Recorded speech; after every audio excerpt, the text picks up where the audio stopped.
This video goes over defensive and attacking transition using small possession games to teach about defensive and attacking transition.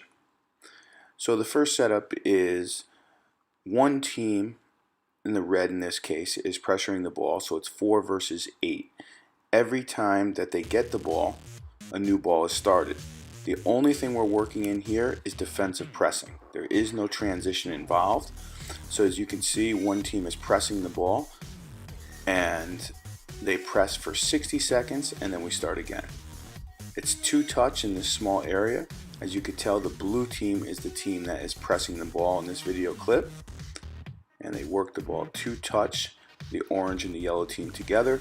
So there is no transition. We start this session by just demonstrating defensive pressing.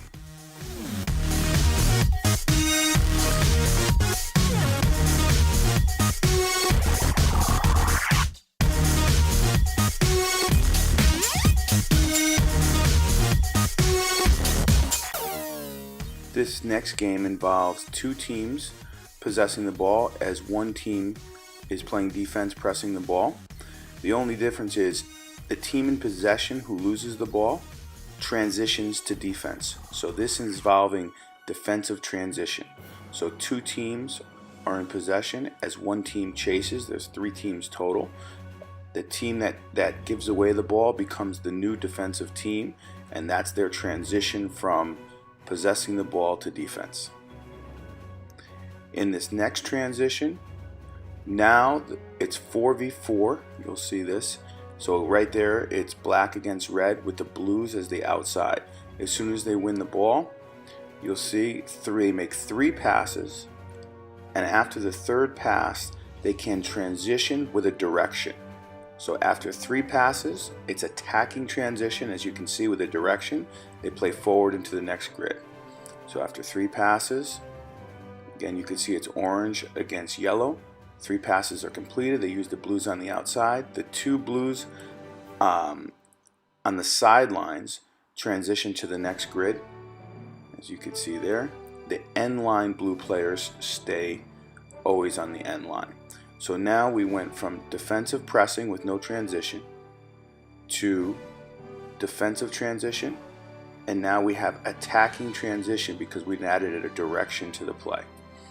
So again, as you can see, if somebody intercepts the ball, they have to complete 3 passes.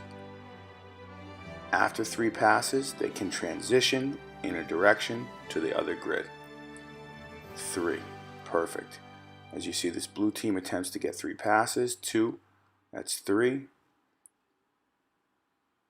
Yellow stole the ball. That's 1, 2. No good. And they'll start again in this other grid. Blue has the ball. That's 3 passes right there. There's transition.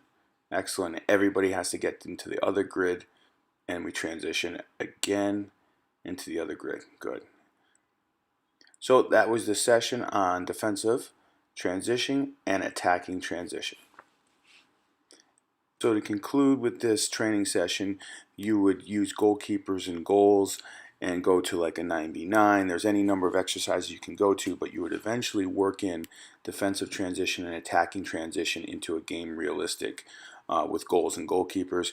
Now there's 4 phases in the game, which is defensive organization, defensive transition, attacking organization, and attacking transition.